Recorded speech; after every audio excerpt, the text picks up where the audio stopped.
Hey guys, welcome back to my new video. I hope आप सब लोग बहुत बहुत अच्छे हो। तो आज की वीडियो में मैं आप लोगों को बताऊंगी नॉर्मली बहुत सारी मिस्टेक्स होते हैं जो हम लोग मेकअप करने के टाइम पे करते हैं, और बहुत सारी चीज़ें हैं जो हम समझ नहीं पाते कि कौन सा फाउंडेशन चूज़ करें। अगर आईलाइनर ख़त्म हो गया है तो क्या करें, या फिर लिपस्टिक अगर मैट लिपस्टिक घर में नहीं है तो क्या करें। बहुत सारी प्रॉब्लम्स मैं आप लोगों के साथ इसकी सोल्यूशन शेयर करूँगी। सो आई होप कि आपको आज की ये वीडियो अच्छी लगेगी। अगर वीडियो अच्छी लगे तो प्लीज़ सब्सक्राइब करें बगैर मेरे चैनल को बिल्कुल मत छोड़ना, और छोड़ना मत यार, सब्सक्राइब करने के बाद भी जुड़े रहो, ठीक है। तो चलो without further do let's start today's video. So first thing ये कि हम लोग चाहते हैं हमारी जो नॉर्मली हम लोग बहुत सारे लड़कों की ये क्वेश्चंस होती है कि अगर फाउंडेशन और कंसीलर अप्लाई करनी है तो कंसीलर पहले अप्लाई करनी है या फिर फाउंडेशन पहले अप्लाई करनी है।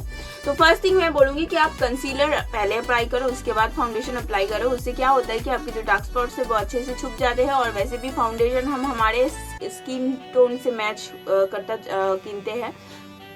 खरीदते हैं। सॉरी, बंगाली आ गई थी बीच में। सो खरीदते हैं, इसीलिए हम लोगों को ये करना चाहिए कि हम लोग पहले कंसीलर लगाए, उसके बाद ही हम लोग जो है फाउंडेशन पे जाए।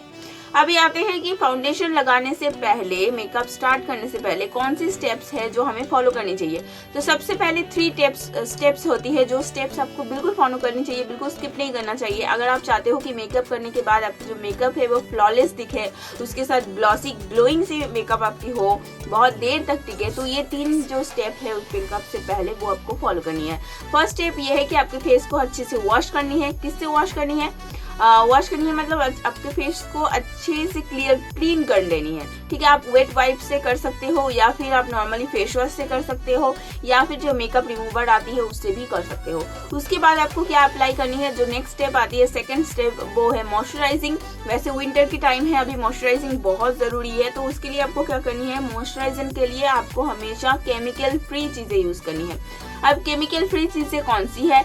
तो केमिकल फ्री चीज़ें वो है जो कि बच्चों को यूज़ होता है। तो अगर आपको नहीं पता कि आप अपनी स्किन के लिए कौन सी अच्छी सी मॉइस्चराइजर आपको ठीक रहेगी, अगर पता है तो बहुत अच्छी है, वो वाली मॉइस्चराइजर आप यूज़ करो। लेकिन नहीं पता है तो बच्चों को लगाने वाली जो जॉनसन एंड जॉनसन्स की क्रीम आती है, जॉनसन एंड जॉनसन्स की क्रीम, तो वो वाली आप क्रीम यूज़ कर सकते हो अपने फेस में। वो बहुत जल्दी मतलब अब्जॉर्ब हो जाती है स्किन में, बहुत चिपचिपा भी नहीं होता, मैं भी यूज़ कर चुकी हूँ।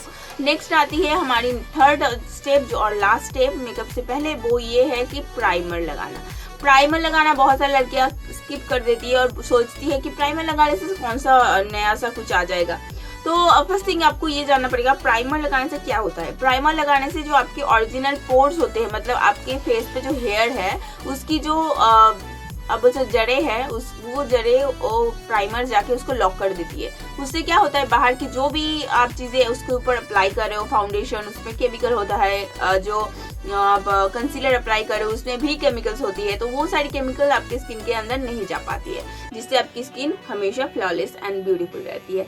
और सेकंड थिंग ये आती है कि प्राइमर लगाने से आपकी जो मेकअप है वो बहुत लॉन्ग लास्टिंग हो जाती है, बहुत देर तक रहती है, एक ग्लॉसी सा फिनिश आता है, लगता ही नहीं है कि आपने मतलब कोई मेकअप किया है। बहुत ग्लोइंग सी इफेक्ट देती है अगर आप प्राइमर अप्लाई करते हो, और उसी के साथ साथ बहुत जल्दी आपके जो मतलब आपकी जो मेकअप है बहुत जल्दी उसको केकी नहीं होने देती है, बहुत जल्दी उसको क्रीज भी नहीं होने देती है। सो ये होती है ये 3 स्टेप करने का फ़ायदा। अभी आते हैं नेक्स्ट थिंग पे। नेक्स्ट थिंग ये होता है कि बहुत बार ऐसा होता है कि ख़त्म हो जाती है जब हम लोग कुछ यूज़ करने जाते हैं, जैसे कि आईलाइनर या फिर काजल, तो उस टाइम में हम लोग देखते हैं कि काजल ख़त्म हो चुकी है या आईलाइनर ख़त्म हो चुकी है। तो अगर आपके पास कोई भी नॉर्मल सी आईलाइनर है उस टाइम पे जो वाटरप्रूफ नहीं है, या नॉर्मल सी काजल है, तो उसको आप पहले अपने आईज पे लगाओ, उसके ऊपर थोड़ी सी टैल्कम पाउडर या थोड़ी सी लूज पाउडर से उसको नॉर्मली स्मज कर लो, तो उससे एक स्मजी और स्मोकी सी लुक आएगी आपके आईज पे। उसी के साथ वो लॉन्ग लास्टिंग भी हो जाएगी और स्मज प्रूफ भी हो जाएगी। अभी आते हैं लिपस्टिक की बारी। अगर लिपस्टिक जो है वो वाटरप्रूफ लिपस्टिक आपकी नहीं है, या फिर आपके पास मैट लिपस्टिक नहीं है, तो नॉर्मल लिपस्टिक को पहले आप अप्लाई करो, उसके ऊपर आप हल्के से टैल्कम पाउडर को टैप टैप कर लो। इस टाइप्स की ब्रश लेके इस तरह से टैप टैप कर लो टैल्कम पाउडर को, एंड उसके बाद जो एक्स्ट्रा पाउडर रहता है उसको झाड़ लो, एंड उसके बाद उसके ऊपर आप फिर से एक कोट लिपस्टिक अप्लाई कर लो। इससे आपकी जो लिपस्टिक की कलर है वो भी डार्क रहेगी, मतलब ठीक ठाक रहेगी उसकी कलर, उसके साथ साथ आपकी लिप्स भी फ्लॉलेस दिखेगी। अभी बात करते हैं कंटूरिंग की। कंटूरिंग में बहुत सारी लड़कियां कंफ्यूज हो जाती है कि कंटूरिंग करे तो और कि करे कैसे, कौन कौन से एरियाज में करते हैं कंटूरिंग। तो फर्स्ट थिंग, कंटूरिंग करने के लिए कंटूरिंग आप लोग की मतलब अगर आपकी फोरहेड बड़ी है, लाइक मेरी फोरहेड छोटी है, अगर आपकी फोरहेड बड़ी है, चौड़ी सी फोरहेड है, तो आप फोरहेड के ऊपर की पोर्शन में कर सकते हो कंटूरिंग, जिससे आपकी फोरहेड थोड़ी सी छोटी दिखेगी।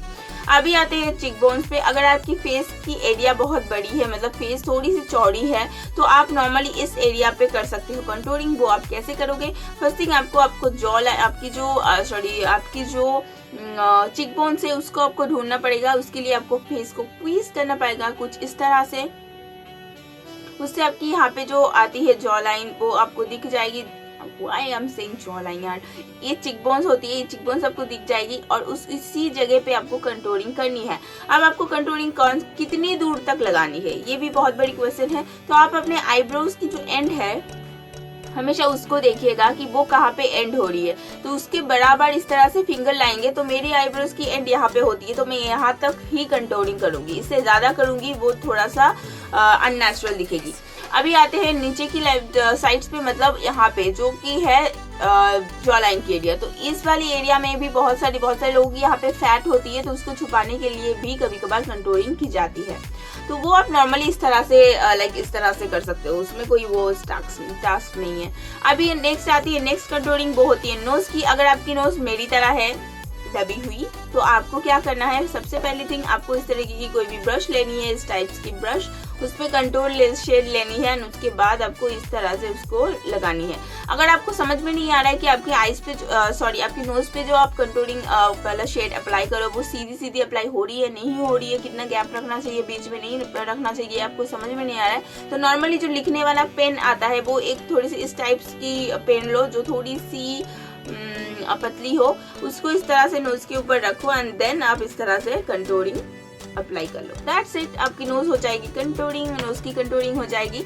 अभी आते हैं कि हाइलाइटर कहाँ अप्लाई करनी है, किस तरह अप्लाई करनी है। तो हाइलाइटर, अगर आप पाउडर वाली हाइलाइटर अप्लाई कर रहे हो तो आपको कोई भी हाइलाइटर अगर आप अप्लाई कर रहे हो तो आप यहाँ पे आपको हाइलाइटर लगानी है, यहाँ पे हाइलाइटर लगानी है, इस दो एरिया पे लगानी है, और नोज के टिप पे लगानी है, और नोज के ये वाली ब्रिज के एकदम एंड पे थोड़ी सी लगानी है। और अगर आप अपने आईज पे एक बोल्ड सी मेकअप किए हो तो आपको क्या करनी है कि आपके आईज के इन दो कॉर्नर्स में भी आपको थोड़ी सी हाइलाइटर अप्लाई करनी है, इससे आपके आईज जो है वो बड़े बड़े और खुले खुले दिखते हैं। So that's it for today. I hope आपको वीडियो अच्छी लगी होगी। थैंक यू सो मच आप लोगों के सपोर्ट के लिए, और पहली बार आए हो तो प्लीज गाइस सब्सक्राइब करें बगैर मत जाओ। और that's it, love you so much guys. आप लोगों की सपोर्ट के बगैर मैं तो मतलब वीडियो बनाने की सोच भी नहीं पाती, और मैं छोड़ भी चुकी थी वीडियो बनाना बहुत दिनों पहले। लेकिन जैसे कि मैंने देखा कि आप लोग मुझे सपोर्ट कर रहे हो, जैसी मैं वीडियो बना रही हूँ, जिस क्वालिटी की, मुझे पता है क्वालिटी बहुत बेकार है मेरे वीडियोस की, लेकिन जो भी क्वालिटी है उसमें ही आप लोग मुझे एक्सेप्ट करते हो। That's it, that's a very big thing for me. So मैं बहुत हैप्पी हूँ इसके लिए।